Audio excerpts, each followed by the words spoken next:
I ran the academy for Corona Extra. Flew around Europe telling people how to sell beer. I mean, yeah, Nice job. I suppose you could probably say that's the best one. But all of them have brought something to the party. It's just been like really good fun. And develop me as a person. I always say to people, the essence of selling is the same. It changes, it has adjustments and elements in certain industries, but the core element are the same. I think whether you're selling beer or whether you're selling financial services, is that the aspects are pretty similar. The reality is you've just got to know what to do and what to do at the right time. And that's where a lot of people fail, sadly, isn't it? Welcome back to the podcast. Look, great to have you here with us again. And look, it's always a pleasure for me to interview other sales experts and people that have got huge amounts of knowledge about sales and selling on the podcast. And this guy I've known for a number of years now. I've read his first book, Hybrid Selling. He's got another book that's just come out around ethical selling. And that's why I wanted to, when I saw it, he released details on it. I thought, now we've got to get Fred on the podcast. So welcome to Diary of a Sales Expert, Fred Copestake. How are you?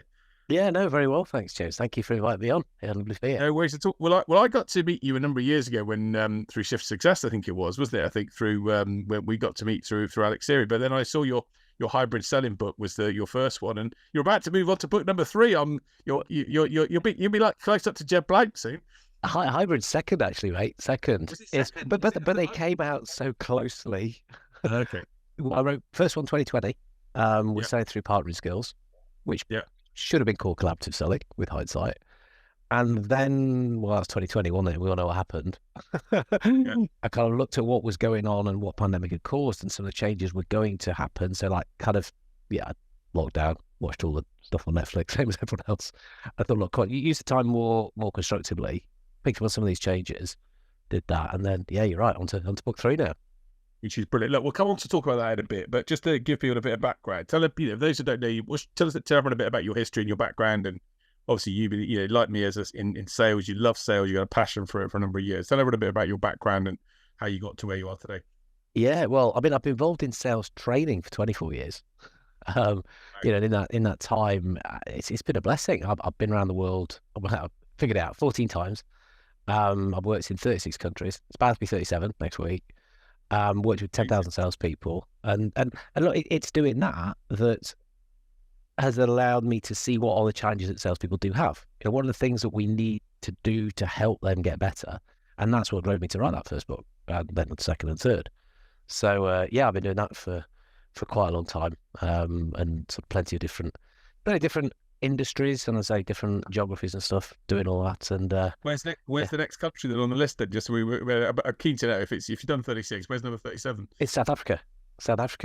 Never worked there, been there, but never worked there. So it gets the 37th on the work list, which is well, you've got some interest there, haven't you? I have got business interest. I've got a sales business in Dana, which we'll maybe talk about later on, but which is good. So where are you going, to Joburg or to Joburg? Yeah. Amazing. It's always dead exciting, like, oh yeah, South Africa. It must be Cape Town. Then it's like, no, it's Joburg. It's like, oh, okay. But however, I understand that it's decent there, and it's going to be good fun. It's a beautiful thing. I'm down there again in November, and as I say to people, the only thing I don't like about South Africa is the 11 hours on a flight. But there we go. You've got that to forward to next week. Hopefully, I'm sure in business class they're paying for you trainers to go business class. I'm sure, but he's looking at me as if saying no. But I wish, mate. How close to the back can one actually get? I think that's what we're looking at. No, it's all good. So tell everyone, what got you into sales, Fred? What got me into sales? I don't know if it was just something that was kind of probably always going to happen. And somebody actually really got me to go back as to what probably triggered that a little while ago. And I realised it was probably when I was about 8. For my first sales job when I was 8, technically, where the family business was a builder's merchants up here in Mansfield, just outside Nottingham. And on Christmas, on Boxing Day, we'd have this sale. And so when I was 8 years old, it's like I was allowed to go and help. Young Fred helping, you can imagine, I was brilliant. But they stuck me in this tile store. And this is in an old Victorian building, like an old mill, actually. So technically, my first job was in a Victorian mill. And I was just stood with these tile openings and bits and pieces, and I was just talking to people, and I was helping them kind of get the stuff that they needed. And of course, that's sales, really, isn't it? It's talking to people, helping them get the stuff they need. And this was brilliant, and I got paid. I got a bonus because I'd like wrote my name on all these little chitties of the stuff that they were doing, and spent it wisely. And So yeah, I guess that was that, and then kind of having a family business, and there's always been commercial discussions and bits and pieces around that. Degree in commerce and Spanish. Job out of university was into a company which is launching some stuff over in Spain as it happened, and yeah, it's kind of always had that commercial element to it. It's basically this thing. I mean, I talk to people about I started selling when I was 11 on a market stall, and people look at it now and you go, really? I'm like, because I sort of say I've been in sales for 38 years, and they said, really? You were late? You were selling? I was like, yeah, I got up. I used to get up at 5 a.m, go and put the market stall out, and we worked to 6 the next day, or 6 the same evening. And people look at it now and go, that'd be child cruelty back then. But you were in the Victorian Mills, I was on the market. So it's what gave us good grounding, right? It was brilliant. Did you have a laugh doing it? I did. I remembered lots of things as a result of it. And I remember I learned lots of things. That's the thing for me. I learned huge amounts of stuff around, rapport building and, conversations with people, and the people we were selling to, being blunt, Western Superware market, they didn't have a huge amount of money, but we used to, Chris Metty, the guy that, I've talked about him a lot in other, he was just an expert at being able to cajole people out of spending money. Yeah, it was getting comfortable talking to people. I mean, that's literally what it was. I mean, there was no they didn't put me on a little mini sales training course. It was go and stand there and just help people pick the right tiles. Yeah. Of course, you're going to ask them stuff and talk to them and show them bits and pieces. And it was great. Loved it. Really good fun.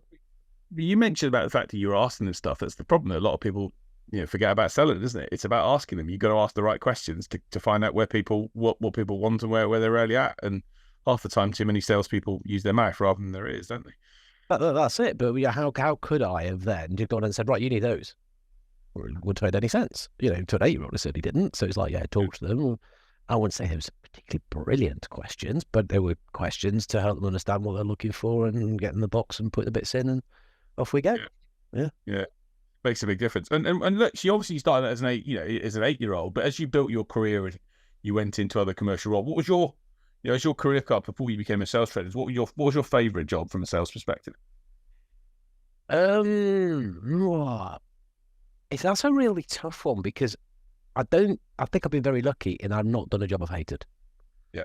And to be able to say that, particularly sort of looking around now, I feel a bit spoiled from that point of view. I've got bits of every job I didn't particularly like. However, the jobs in general, they were doing stuff that was interesting. It was giving me a lot as well. So that very first job I had, there was this phase on LinkedIn, wasn't there, where everyone was talking about kind of how hard their first job in sales was. Yeah. It triggered me a little bit. And I said, look, I'd love to tell you how hard it was, but literally my second week at work, I was on a business class flight to Spain to go and stay in a 5-star hotel, because that's where the kind of launch we were doing was happening. That was my very first full-time job after uni. So there's always been those elements where I've been learning stuff, and so that was a lot of fun. A lot of very much kind of industrial sales in that one. Into this other sales training job for a training company. So I was employed by a training company to learn how to be a sales trainer, and ran this foundation of sales course. So it was people's very first course they'd come on, 3-day residential, same hotel in Warwick. I had to stay in like twice a month. But again, you'd meet so many people and just have so many good experiences and learn so much doing it. It was great. I then went on. I ran the academy for Corona Extra. Yeah. Flew around Europe telling people how to sell beer. I mean, nice job. I suppose you could probably say that was the best one. But all of them have brought something to the party. It's just been like really good fun, and developed me as a person. They've all developed me as a person. And that's part of it. Like you say, we all talk when we get sales traders combined. If there was a club for them, it's all about how it helps us, isn't it? It's about what you learn from those processes. It's what you learn from those just conversations with different types of people. I mean, and it's the essence. I mean, I always say to people, the essence of selling is the same. It changes. It has adjustments and elements in certain industries, but the core element are the same. I think whether you're selling beer or whether you're selling financial services, is that the aspects are pretty similar. The reality is you've just got to know what to do and what to do at the right time, and that's where a lot of people fail, sadly, isn't it? Yeah, no. Every industry will tell you they're different. And every geography will tell you they're different. And I wish we got paid on them just telling us we were different. Yeah. But as you said, the essence at the core of it, some of the main structures, some of the kind of the key principles, they are the same. And then that's the fun element that we've got, isn't it? Which is when, okay, well, here's the kind of the core. Let's just tweak it so that you are going to get what's dead right for you in the way that you go about it. But ultimately, that's what the salesperson's job. We give them the structure and the foundation and the sort of the best practice. They're the ones which then know the market, know the customers, know those things that they can then use alongside the stuff that we've shared. So, yeah, indeed. Where did you learn to sell from, though? Can you remember going back to that course in, when you were on that course in Spain? And was there a particular mentor or person that was really instrumental for you in talking you through sort of sales basics when you were starting out? Yeah, no, I'd say it's when I was in that first job. So I came in, and the reason that I finished my last final on a Friday, and I started work on a Monday. And my mates thought this was hilarious because I didn't get to party. However, then when I was off to Spain, that second week, it's like, okay, that's pretty cool. And I thought this is what work was all about, It's really cool. A lot of the stuff there it was for the Spanish language. That's why I was there. I was helping them do the stuff. But then afterwards, there was a guy that took me under the wing a little bit. So the MD was somebody that, again, I hadn't applied for the job. I'd bumped into in a rugby club. And he needed a Spanish speaker. He sort of looked after me a little bit. But there was another guy called Gordon Scott that looked after me, particularly when I stepped into this full-time business development role, that gave me a lot of guidance and sort of a lot of practical advice and just things which just helped me get my head in the right place. Because ultimately, I was really fairly newly out of university, so lots of kind of distractions of still living with my old housemates and that sort of stuff going on. But yeah, he gave me a lot of good advice and Gordon was your first mentor that you can.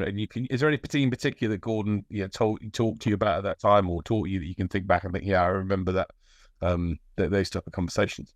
Don't get caught fiddling your expenses. Actually, no, he didn't. He didn't say that. He said there's far better things to get sacked for than fiddling your expenses. If you're going to do it, make sure it's something decent or something like that. It's like a silly one. Yeah, he did. He said our job's to make the customer look good. Love that. Absolutely. I mean, and look, that is as true now as it was. I mean, that was nearly 30 years ago. Yeah, it's absolutely right. So that, and then all the things which were kind of around that, that's kind of came back to his core, the way he saw stuff. And so that rubbed off on me. It's so great. Like you say, these things, I mean, I remember Chris Messi saying to me, they won't buy from you if they don't like you. And I remember thinking, like, actually, little things you hear and when you're learning, especially at 11 and when you're at university, you learn these things from great salespeople, and we need that, right? We need those mentors and those people that have just got great wisdom and advice. That's hopefully, I guess, what we try to do ourselves, isn't it? It's to try and pass that on to other people we work with and to give them that support and help, really. But you never forget those sort of simple words and phrases that people use. Yeah, no, it is that was such a key thing. And then he gave me some great opportunities.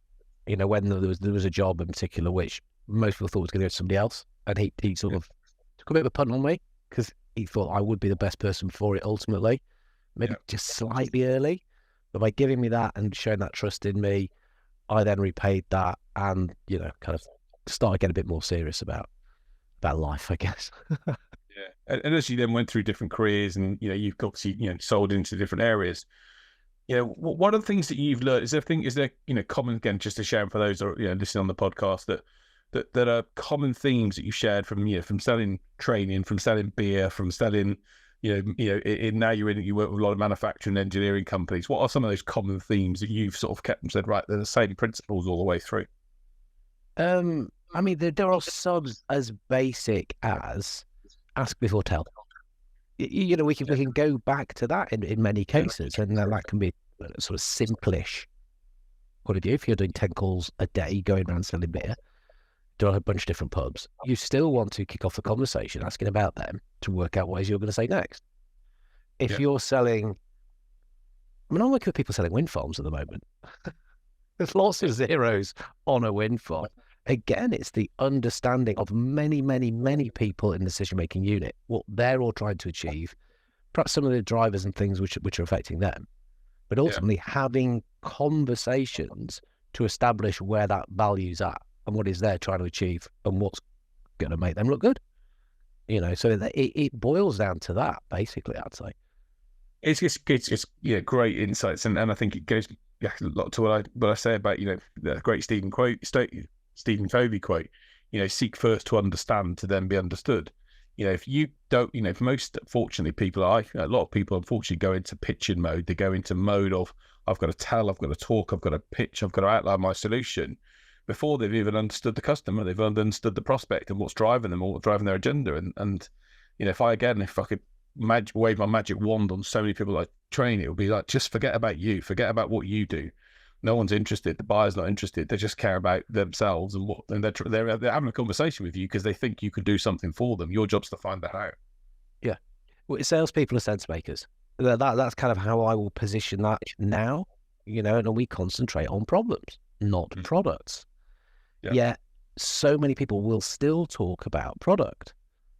And it's odd because if you think about kind of when I was first properly trained, so first training course I went on, that was around consultative selling. Yeah. That was in 1990, let's say 4 or 5, something like that. So, I mean, that is quite a long time ago. You would have thought that we would have learned by now that going in, talking about ourselves, talking about a product, all that sort of stuff doesn't work. Because that's what that was really uncovering back then, wasn't it? Yeah. Except we don't. And I have a theory on this one, actually. I know it's your podcast. Can I ask you your take on this? That people worry about being salesy, don't they? Yep. And so it's like, well, I'm not going to go on a sales training course because James and Fred will make me salesy. Well, we won't. What will happen is you don't go on the sales training course. So when you have to sell, you kind of rely on this kind of idea of what you think selling is, this stereotype. And you try and talk the hind legs off the donkey, sell lies to Eskimos, all those kind of stereotypes. And you do salesy stuff. Yeah. And it's actually the people who've been on sales training aren't salesy because they understand it. Is that I think there's a perception of selling. I talk to people a lot of time about the perception they have of sales and selling. And their perception is, because unfortunately so many people do it badly, their perception is then really, oh, I don't want to be like them. And therefore they don't want to go on a sales training course. Whereas actually the point of what we do and you do, and we'll talk about the book in a bit later, around being able to sell in the right way. If I say to people, great salespeople are problem solvers, and if you're able to solve a problem and can solve a problem for someone that matters in their world, they'll actually hug you and thank you for it at the end of it. They don't feel like they've been sold to.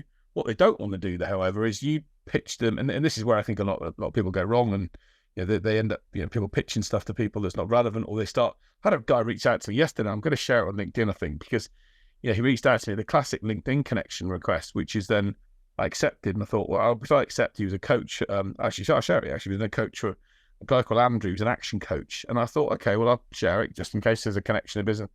And then I proceeded to get I am this, I do this, I am this, I have this, I have this, I have this. And I looked at his message, and I was shaking my head. I was like, are you for real? Nothing in there is about me, and it's this whole angle of I do this, I do this, I do this, and it's like, I don't give a monkey's who you think you are. But you think you're able to? To me, it was just astounding that he thought that was the right way to go about it. And unfortunately, he's a business coach telling people how to operate their businesses, and he's someone that does that. So, unfortunately, there's a lot of work for us to do still. Oh yeah, thank goodness. but unfortunately, a lot of people won't listen. Again, our job's to try and understand the reasons they're not listening and why there is this kind of resistance sometimes to doing the right thing. I find it with engineers, actually. I find it with engineers, manufacturers, smart people. I mean, people who've got PhDs and stuff. Yeah. Really clever and good at following process. Awesome. But then when we set the process up, so it's about talking about the customer and understanding them and not really talking about yourself until later on, it doesn't make any logical sense to them. So, well, surely you've got to talk about yourself and tell everyone how great you are for them to be able to want to buy from you. It's like, no, it literally doesn't work like that. Trust me. I'm not telling you how to do the engineering stuff. Trust me on the sales stuff. This is the choreography. This is how it's going to work better. But people just struggle with it, really struggle with it. We do, and I was going to ask you, question to you about what's the reason why people struggle with it? Do you think what is it, that causes them to suddenly, from being nice, logical people, to go into, for want of a better phrase, selfish bastard mode? Yeah. Maybe it's because of how sales has been portrayed, or they've not seen anything different, or if they have, they haven't really realised that what this different was and why that was so good.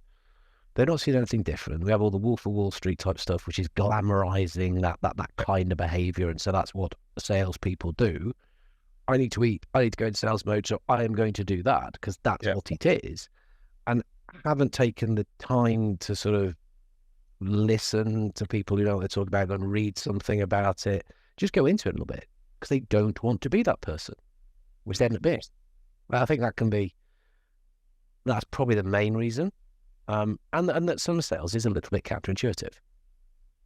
It's obvious to us. We've done it enough in that kind of, if you're going to solve someone's problem, you need to understand about it to then be able to come up with some ideas and then see whether that works or not.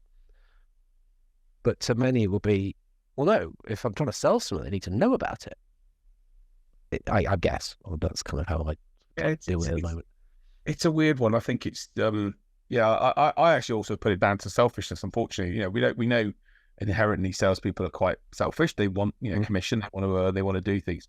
And I put it down to the fact that also the clever ones are selfish, but don't look to be selfish. They understand that there's an element for them, but they're about trying to achieve, to get people to come along to their way of thinking in the first place. But yeah, it's sadly for me. I mean, and obviously I work with, same as you do, business, salespeople. What's some of the, if you had to characterize the top 2 or 3 key mistakes that you see salespeople that you train make, is there anything apart from what you said that you think that you continually see? You think, guys, come on, please, this is something you've got to avoid. I think it probably is that selfishness. And while we're on it, I think a lot of companies have probably got to take responsibility for that. Because, you look at them and think, how much product training are you guys doing? And how much stuff are you kind of ramming down salespeople's throats about how brilliant the company is and all that history and all these things that you want to tell them? In fact, here's the deck that marketing prepared and you must use. And it's upside down, as in it's kind of got all the map of the world and the logos and the pictures of buildings and product hierarchies and all that stuff. And so if you don't know, and these are people that you trust, who are your employer, and they're telling you this is the way to go about it, then why should you be questioning that? Why should I question my company? Because I don't think you're telling me the right stuff here. So you get tons and tons and tons and tons and tons of that. And then sort of you or I pop up and say, oh no, that's kind of the wrong way around. You want to do it like this? Oh no, you're wrong. Because we've all learned this. That's a great point. There's a guy I've been mentoring for 4 years. He works for a financial services company. And I spoke to him last week. Brilliant. And he's actually a lovely guy. And he's someone that I think is a really, really good guy. And I spoke to him last week and we were talking about a new lead he's got. It's a big new lead. He said, I want to chat to you about this big new lead. I said, great, let's have a chat about the lead. Let's talk about it. And we sat him down and we had a phone conversation. He said, right, what I've done is this is how I'm going to approach it. And this is someone I've mentored for, again, 4 or 5 years. He says to me, I'm going to talk about this, then I'm going to talk about this, then I'm going to talk about this. And it was all basically his stuff. And I was like, at the end of it, I said, what have we talked about over years around, he said, yeah, but the customer's going to want to hear what we want to do to help them, aren't they? I'm like, well, they might do, but how do you know what the customer wants until you've had that conversation? Oh, no, you're right. And it was so ingrained into this person, again, that they're totally right. The pitch deck was ready. The pitch deck with 50 slides was ready to present to people. I was like, oh my God, you can just see the client, the prospect sitting in a room, just, with their eyes just like going, oh my God, is there more of this stuff? And yeah, that's unfortunate. Even for people, I mean, maybe I thought I used to work hard, but it's another 5 years. Yeah, maybe. I mean, I've talked a lot. Maybe, but sometimes you re-engage things. But and I said to him, remember we talked? He said, yeah. But what I'm saying, I think for him, it was because he'd been everyone else in the same company do the same thing. He went back to thinking that was the right route to do it because 3 or 4 people had said to him that's the route to take. Whereas actually, he knows it's not. And we've talked to him and said, yeah, you're right. I've got to approach it in a different way. There might also be an element of comfort zone. Yeah. So if you're going into the unknown, it's a bit scary. Yeah, this is a big opportunity, and it's something that the guy wants to win. So it's like, well, okay, if I talk about what I know, which is me, and it's my favorite subject as well, even better. Yeah. Then it's if you knew about the customer and had sort of the facts about them and the stuff that they were looking for, then maybe it would be easier to put that at the front end of a presentation or to speak about that than if. One of the things I'll often say is that, that advice you get when you're at school, that you shouldn't assume. It's just totally wrong. You should assume. You've actually got to assume. If you don't know, you've got to make an assumption and go, these guys are in this industry. They are probably going to have this as an issue, because most people do. So I'm going to make that assumption that that's what it is. I'm going to lead on it, and I'm going to kick off the conversation, and it's more likely to go into what it actually is for them. Yeah. I'm either going to be spot on, wow, you totally get us, or actually you're fairly close, but there's a couple of things you wouldn't know about us, but we're going to share it now because you've shown you've done your homework, or no, you're miles off, but I can see you've done your homework. Yes. So, but it's scary to do that because, again, it goes against a lot of the stuff we've been told to do. It's a really good point you mentioned. And I think, again, we talk about a lot, and I talk to people about is actually knowing your audience, right? And if you know your audience and you know the problems of the people you're engaging with in your target audience, people say to me, cold calling is dead. It's not. It's definitely still alive. It still works. And we have, as I say, I've got a team in South Africa that do it for companies, but the point being, it doesn't work if you are literally phoning anywhere and everything.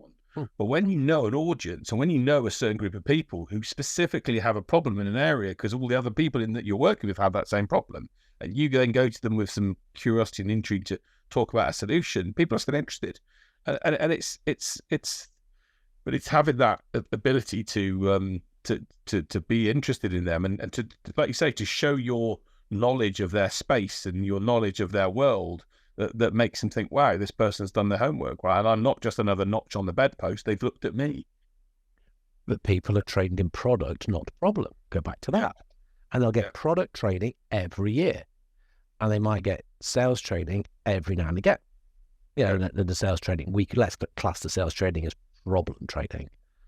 Yeah, but they're only getting a little bit of that. But that's then being sort of deleted, wiped out, overwhelmed by come over to the factory, let's show us this new product, there's and that all gets pushed away. And of course, you're going to go with that stuff that's kind of more recently in your mind. Yeah, definitely. I love that. People are trained to win the problem, not the problem. I think it's a great quote to use. But why do you think also, we talked about people, the mistakes of it, but what else, salespeople nowadays, it feels to me, and you train a number of them, they are a little bit unhappy about doing some of the grafty work around sales, aren't they? Is it me, or do people have this I sort of sense that there's this sort of perception that they should be fed grapes on a chaise lounge, and people are sort of like, they've forgotten that sales is tough, but actually that's the job that we do, right? It's the nature of having to knock on doors, and some don't get answered, many don't, but the ones that do makes you feel great, and you can have that conversation. But what's your perception? Do you agree with me that I think a lot of salespeople have become a bit, it's as if I would call them lazy, but they just don't want to do some of the work that we know needs to be done? I don't know. Maybe the ones that I'm working with, it might manifest itself a little bit differently. In that, I think people generally work pretty hard. That's not the issue, but it's sort of sometimes taking that hard work, but applying it into stuff which is out the comfort zone. Yes. And so by that, our job is to look at, some of the things are developing in sales. Like, you very much have to lead with your assumption, with your hypothesis, the problem the customer has. Get comfortable using video. Start sending video. Have presence when you're not there. Asynchronous communication. Yeah. Think about how you can make your proposals better by setting up in a digital sales room, dynamic proposal. So all these little things that you can add to raise your game. A lot of people are like, oh, no, I don't want to do that. I don't want to do that. It's not in my industry. It's a common one. I'm sure you hear that.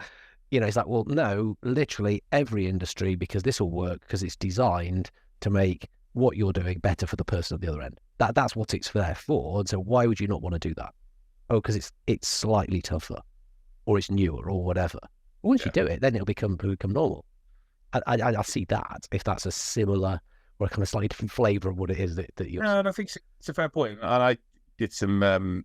I work with an organisation, and I was talking to them, funny enough, about video prospecting, and I was talking to them about actually video prospecting using a tool like Loo or Vidyard is a great way where you can literally go and build a 1 minute video, a 90-second video to a prospect and engage with them and make it personal. And if you've got their website in the background or their LinkedIn profile, they're going to think that you've looked at them, right?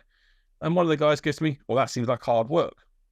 I was like, well, yeah, if you're going to do 20 of those videos, that's going to quite a little bit of work, but that's better than just trying to send an email to 20 people all the same. Right? That's what I meant by being lazy, maybe. So right. Maybe it's the comfort zone and it's difficult, but I also feel a lot of people just want the silver bullet quite quickly. And is that why it works? Because it is hard work. And actually, do you know what you said? Irrelevant. Doesn't actually matter. The fact that you took the effort to do something, you indicated to me that you take the effort to do stuff. So yeah, okay, you're off with your message. Doesn't matter because I can see you're bothered, and when we start working together, you'll make the effort to really understand me, and that's what I want. Yeah, no, agreed.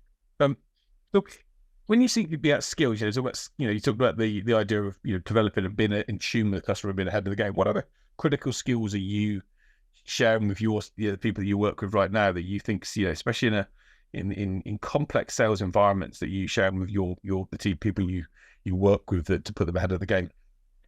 Probably a lot of the ones I've been sharing for the last 20 years, James. I probably shouldn't have said that out loud, but honestly, there are some things that, like mapping a decision-making unit, Yeah. that ain't going away. Well, in fact, they're getting bigger. Yeah. So, how many people are you talking to? Well, whatever people answer, I'll say, well, it's not enough. And they'll say, oh, and it's usually very easy to say, what about people in? And you just name a department. And they'll be like, oh, why would I need to speak to them? You say, well, probably because of this. Yeah. Oh, hadn't thought about that. So mapping decision-making units, working out those stakeholders, and what they care about personally, professionally, because it's easier to get hold of this information or to work it out or to start to kind of figure, what it might be. That's sort of something in complex sales, which I think people can generally do a little bit better. I mean, there isn't any salesperson in the world that cannot not get better at asking questions. I wouldn't have thought, and can just get a little tweak on that. What else would probably be a biggie? I mean, still writing proposals. I mean, some of these things, with drums I've been banging for many years, just, forget about the spangly digital one, just get that structure in place, the background, the need, the solution, why the price with a reason to buy very close to it because they're going to read it first. It's just that sort of stuff. People, they've got some of the basics. We can still get big bang for our bucks because if other people aren't doing it, well, there you go. It's interesting, isn't it? Again, you talk about proposals. I just again finished a training session this afternoon, and I was saying to people that don't create a proposal for someone that you've not done some pre-qualification with, right? You've asked the right question around, whether it's a range budget question or you've talked about understanding the pain, the extent of the pain or whatever else. But I'm going to proposal mode and going to writing a whole load of diatribe and then them looking at, the first thing everyone knows what a prospect does when they get a proposal is look at the price, right? So the reality is you've done all that hard work, you've done all the effort of putting it together for 2 or 3 hours, and you haven't dealt with the main issues at hand. And it's those sort of things, again, that I say, back to your questioning, back to your understanding, back to the understanding of the decision process. Who in that organization will think, oh, that's good value, and who might think, oh, I'm not sure about that. So it's making sure you've ticked ticked all of those elements before you get down to setting something off as well, isn't it? Yeah. And I think something, so that's just kind of twas ever thus. If I look at things which are kind of a bit more modern, I would say that it's about making sure we are aligning our sales process to buying process. In fact, the buying process should be what we are concentrating on. Yeah. Back in the day, you probably could do sales to people, and the sales process was broadly something which would help them get where they want. Yeah. So, however, now buyers are going to do a lot more on their own. We can understand where they are, what they're doing. We know what that process looks like. Let's make sure that we're mapped to that and that we're doing stuff which is going to help them at the stage they're at. Yeah. And so if we want to then be proactive in it, this is where we need to go backwards. So get involved earlier with them, which might be by stimulating some kind of interest at a high level. So I have to talk about going backwards and upwards. Yeah. So that's if you want to be proactive. I mean, your other option is to wait until the RFP comes out, but at which stage you're probably too late because somebody has gone backwards and upwards and they've done all that work. Well, even if they've done all the work, not with somebody else on their own, they're still more biased towards what they've done themselves and don't want to probably do what you're going to try and make them do. So I guess that's something which is kind of a little bit more modern, if I can say that, it's kind of more up to date because there is that much more information around, and that's why customers are doing more of stuff themselves. Yeah. Or if you want to if you want to be really down on it, it's like they're doing stuff themselves because they're not getting the value from the salesperson to do it with them. What's the point of me wasting my time talking to somebody who's going to come in and not actually help me make sense of things? I might as well make sense of my own. I think it's such a good point you make there about the value. And I talk about, salespeople, you've got to add value at the top of the funnel, right? when you're engaging with someone, you've got to create an intrigue. I mean, Jamal Reiner talks about in his books, but look at the top, especially if you're selling at high levels. What are the big, the factors that are on the agenda of those people? And sometimes that's hard to identify. You need your champions and to go and dig into their world. But what are the things that are really bothering them on the top of their agenda that they've committed to the marketplace to do, or that they've indicated on company reports that they've got to be about? And how can you start then showcasing what some of those challenges are? There's an organization I work with at the moment who works with some quite big manufacturing. They do software in the manufacturing space, and I'm saying to them, the organizations that they work with, a number of them go out of business because they're out of cash flow. You've got to start talking at those big issue levels to start. If you're going to get your software in there, okay, which is great, you've got to then start understanding the audience and the CFOs and the CEOs that are making those decisions about bigger stuff that's more about just your piece of kit. In some ways, it's quite easy, and it's easy to explain and show people what to do. I think a lot of people find it very, very hard. Yeah. In fact, I wrote about this just recently. It's like respect, RESPCT. I'm not going to say, don't worry. Yeah. Regulatory, economic, social, political, environmental, competitive, and technological. They are the external drivers of things going on outside of the organization, which are pushing in on it, which means the organization has got to do something different. That is why the senior exec is going to change. They're not like going, I think I might change the business plan. Why? I'm bored. I want to. That's a right pain going through change, isn't it? But it's like, can't believe there's new regulations, which means I go to prison if we don't do something about this. I am going to have to set this up differently. Or it's a global pandemic that I can't physically have people in the premises working. I've got to turn something around straight away. That's the stuff that will be impacting them. That's the stuff that we've got to get a head around and then work out how to get in and say, hey, we've had a look at this from your perspective and reckon that this is probably what's going to happen. Again, I'll go back and I am beating up on people doing too much product training when all you've been trained is on your product, and when you push this button, it does that. And the people at the ops level will probably like it. Okay, great. You are not equipped to go in and have a conversation with that person to stimulate that discussion earlier on. So you're going to have to wait until the evaluation stage. And fingers crossed that somebody in a different organization hasn't been trained to do this stuff because they're now in the box seats. It's great hearing it from you. We'll talk about the book in a moment, because I think you talk about a lot about ethical selling and the way we. I see this as part of ethical selling, actually, because it's about adding value in the process, right?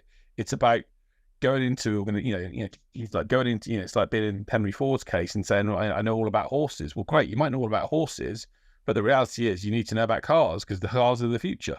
And it's that ability to be able to have the I guess the wherewithal, and also the intuition, but also the desire to learn about a marketplace. And if you're hungry about your marketplace, questions that, if you're listening to the podcast now, where is your marketplace going in the next 3 to 5 years? To Fred's, and I love that, your regulation, economic, social, political, environmental, competitive, and technological.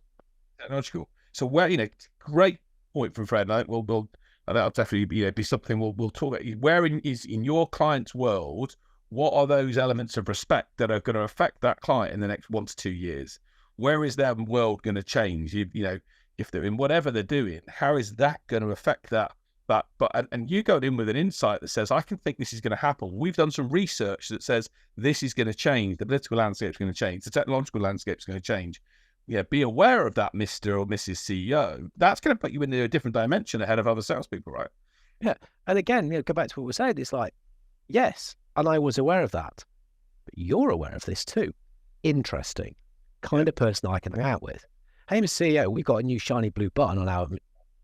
How did you get in here? EA's getting a rocket. Yeah. And then just while we're talking about, on the whole selling at C-level course, but don't be afraid of outlining what that thing is to the EA, the executive assistant. At that level, the executive assistant is quite a powerful person. They understand what the boss is trying to achieve and what's on their agenda. They run their life. So if you lay it out to them, they will be able to figure whether that is something that's interesting to them. If you kind of, do the whole look down on them thing and they're not really worthy of your brilliance and attention, then I think it's potentially fail. Such a good point. Again, I talk a lot about gatekeepers, build a relationship with the gatekeeper, add value, become that person that they think, okay, I don't mind putting you in front of Fred because actually you've met, I think he's valuable or she's valuable, rather than, like you say, you'll be with, and also not just that, you get in front of those people. If you don't add value to them within the first 5 minutes, they'll just give you off. Yeah. I know what's on his agenda because I'm running it for him. Yeah. He is looking at these things. You've come at exactly the right time. So yes, I'll get you your 5 minutes, and it is 5 minutes to drop out your first ideas. And then if he turns around and says, "Oh, brilliant, thank you for putting them in," right, I want them back in for another half hour, whatever it is. Yeah. No, I love it. No, of course of time, and we go talk about the book in a minute. Before I get to that, what's your biggest ever sales mistake, Fred, and what did you learn from it? Can you remember? Or is there one that comes to mind? Oh gosh, what's my biggest ever sales mistake? I don't know. I've probably obliterated it from my mind. I've probably refused to accept it. It's probably like one of all the things that we've just been talking about. I've probably done all of those somewhere along the line. I think so. I've talked about assuming. It's probably assuming, but assuming at the wrong part of the process. Not making the assumption to get in on the conversation is got this sorted, start spending my commission already, and not really lock down the follow-up properly and put all the bits in place to make sure that we'd done all the I's across the T's and ended up losing something because we'd not done the whole job correctly, if you like. And on the upside of that, what's your favorite ever sales deal? Is there one that springs to mind which you love when you look back and think was just, you kept them smiling for days afterwards? I mean, to be fair, ending up running the Corona Academy for 5 years was quite a decent piece of salesmanship from my part. That was pretty good. And again, that involved not just thinking about what they needed and why it would make sense for them, but even to the point of actually it wasn't an interview at stuff, but the day that we were discussing this, having an agenda to be able to go through that, which was dead important because it was a Superbikes event and we'd all had a load of beer when we were discussing it.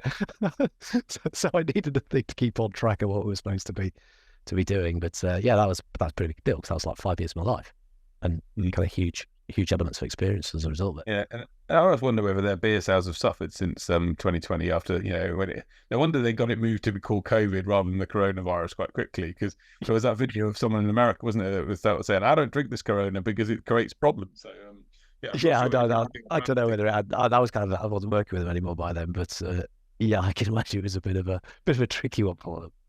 Yeah. Talk to me. So we've got a bit of time left. I want to talk about the book. Obviously, you've written the Selling Partnering and obviously the hybrid selling book, but you've come up with this new book called Ethical Selling. What was which is when, by the way, when's it due to be released?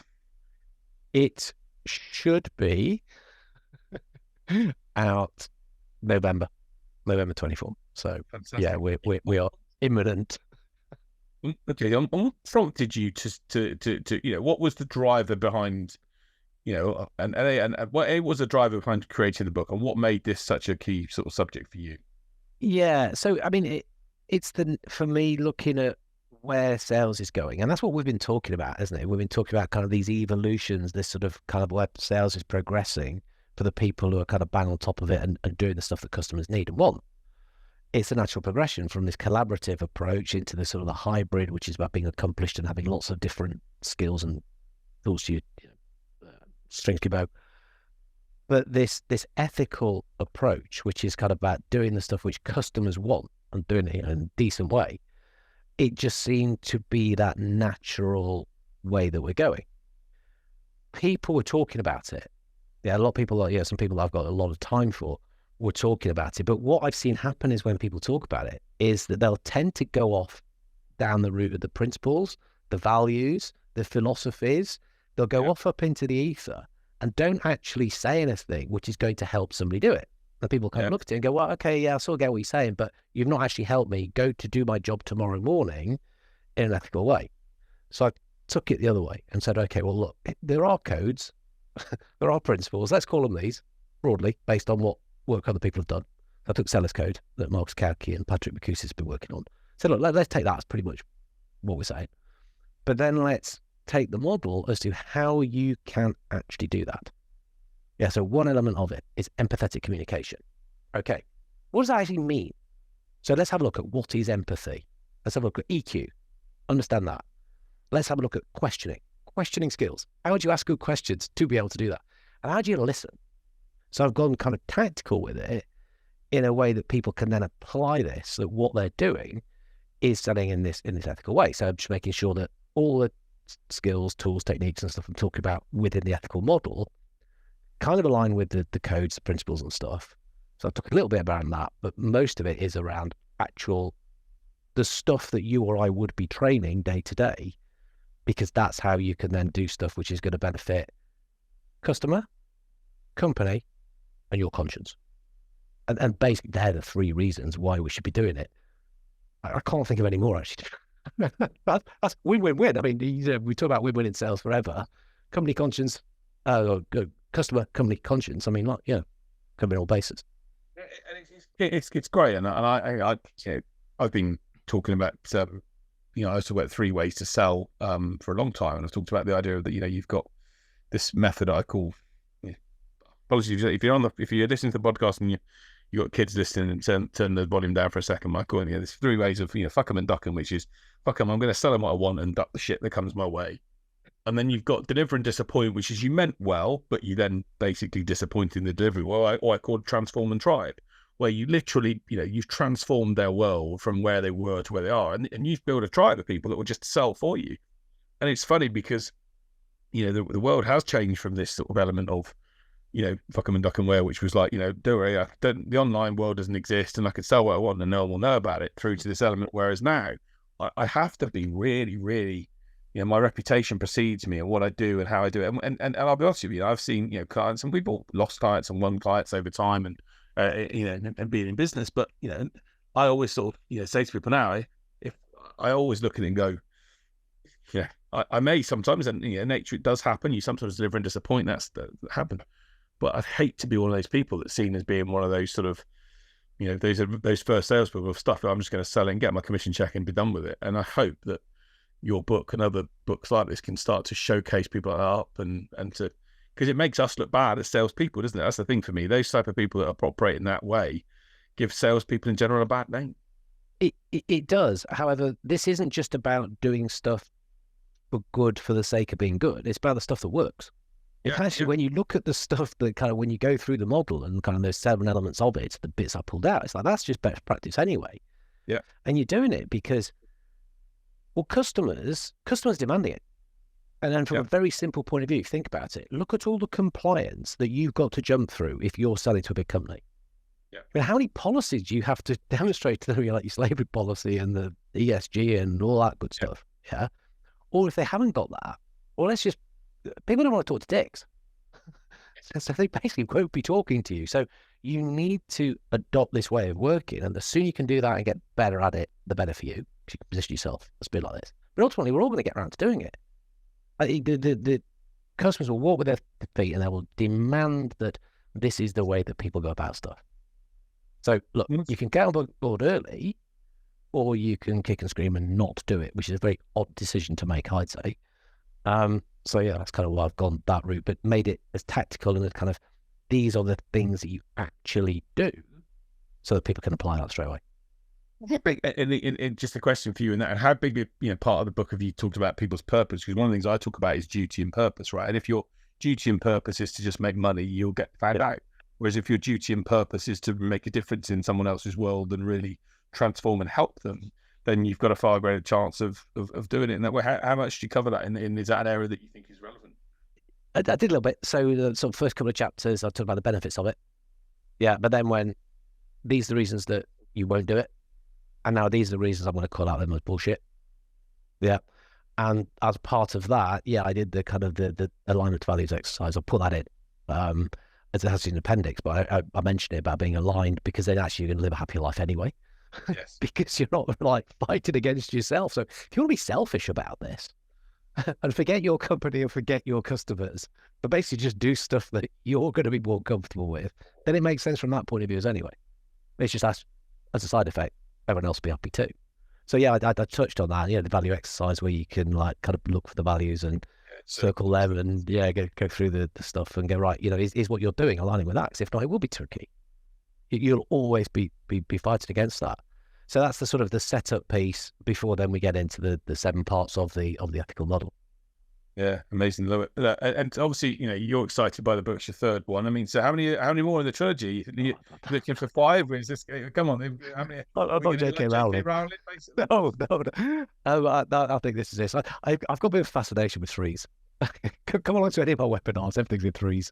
Three challenges, three subsets of it, three solutions to that, three books. I like things in threes.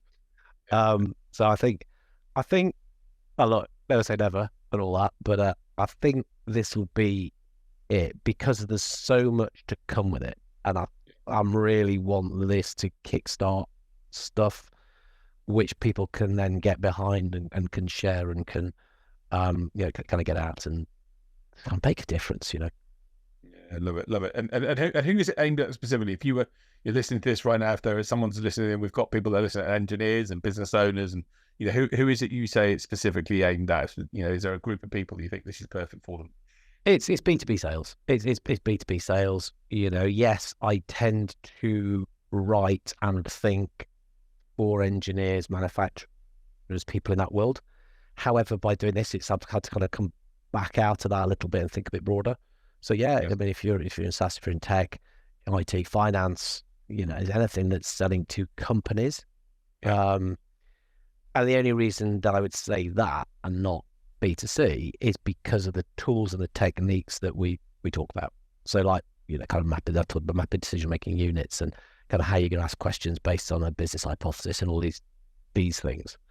I mean, the first pieces would make sense for anybody selling anything. But as we get into the sort of the actual ways of adapting that, it's all B2B. Amazing, mate. Well, look, I'm looking forward to seeing it when it comes out. And what I'll do is, I'm not sure when this is probably going to come out before the book's released, but what we'll do is we'll put a is there a pre-launch waiting list or something that you've got that people can register for it so that they can get access to it when it is out? There is. I will ping that across to you so you can drop that into the we'll put chat. it into the podcast. Or if they connect me on LinkedIn, then they'll probably see that at some stage. Exactly. Well, might be talking about it. You never know. I'm guessing you might be on the basis that it's coming out in the next 6 to 8 weeks. So, but look, and I was going to ask you, how people can reach you online. LinkedIn is the best way to contact you. What's the best way if someone, because you've shared some really great insights and value today, and I'd love them to connect, but where's the best place for them to connect with you? LinkedIn? Yeah, LinkedIn's best. Yeah, connect, don't follow, ping a message, mention this podcast. Yeah. And if you've got any question or thing you want to say or whatever, then please, very happy to talk about that. Yeah. And also, while you're here, we also give a bit of a plug for the two books that's in behind you. Obviously, Hybrid Selling is the one that I've had a copy of. I haven't seen the partnership one, but I probably need to, because both of those books are. I certainly think the hybrid one was about trying to. For me, the big takeaways that I talked about, it was about. I think you mentioned about being genuine in both elements, right? You can be. You talked about genuine being in online and offline, and actually that's the key thing that you've got to ensure you are, which is that congruency and being true to yourself. But give a plug for both books, and what are both other books useful for other people? Yeah, no, so first one, the whole point of kind of how sales has developed. So again, we'll go back to this evolution of stuff, and we've kind of gone from the consultative into value-based into kind of the right sales stature. For me, it's about being collaborative now. So we work alongside customers, we co-create, we do stuff together. Yeah. Secret to that is think like a partner. Think like a partner. Now, whether it is a legit full-on business alliance partnership, doesn't matter. If you think like one, and there are 6 elements of PQ, which are the less known because of IQ and EQ, partnering skills. I didn't invent this. It's been researched and developed by someone back in the 80s. You look at those 6 elements and you bring them into the way you sell, you'll sell better in a way that's kind of modern, how people want to be dealt with today. So when I talk about this now natural evolution, I'm kind of, you're building on that into kind of having this hybrid approach with more elements to it, more strings to your bow. But now we're talking about this ethical approach. It's where we're going with stuff. So, and like you say, the sales and final question for me before we finish. What do you obviously there's a huge amount of talk around AI for us all in sales, and the next 2 to 3 years, maybe 5 years. What do you see the biggest sort of changes as sort of taking place in the world of business development and selling? Because we've now got robots that are picking up the phone and having trying to have conversations. They're crap, by the way, and I've listened to a few of them that have called me, and they're absolutely abysmal. But we're none of us are naive enough to think we're going to be sitting here in 2 years and think that technology is not going to improve, right? So what do you think some of the biggest challenges are for people in the selling world as we go approach the next few years? People love saying they're a trusted advisor, don't they? Yeah. And they want to add value. I think the challenge is to be genuinely that. Yeah. Now, it is very, very doable. You can use the tools, the techniques, the technology and the stuff that's out there to position yourself to be that person who sits down with another human being to have this very human conversation about how we can make sense of stuff to make what we're doing better for both parties, get us to where we both want to be. Yep. And so don't throw this stuff away saying, oh, no, I'm being authentic. No, that'd be ridiculous. That's like kind of getting in a race and kind of you're walking and I'm in a car. It's like, no, you're going to lose. Yeah. But it's use that stuff to bring more to the party when you turn up to talk to people. It's going to be the challenge to keep moving that forward and not being so robotic in the way that you do it because you've been sold this dream that the robots can do it. Yeah. Or kind of not doing it at all because you're trying to stay so human. But getting that balance right, there will be some people who do this excellently and will continue to enjoy selling. And I use that word advisedly. You will enjoy it. Why? Because we're having fun conversations with people about stuff where we're making sense of it and kind of we're in a better place as a result. It's funny. I totally agree. And I say to people that, and the way I describe it is there's two levels. There's the transactional level and there's the value level.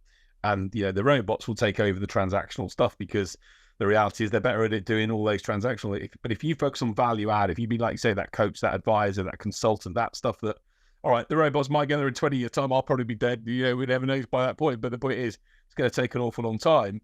Then you're going to be able to build yourself a career and a lifestyle to do things at that point because robots are going to it's going to be hard for them to replace that value approach, to understand, to read someone, to connect with someone, to then know what they're going through and to start thinking about their world and their challenges. It's that's where I think it's going to be a huge opportunity. If you can be that consultant, that advisor, that value person, it's going to give you a chance to stay enjoying, like say, enjoy selling for a long number of years to come.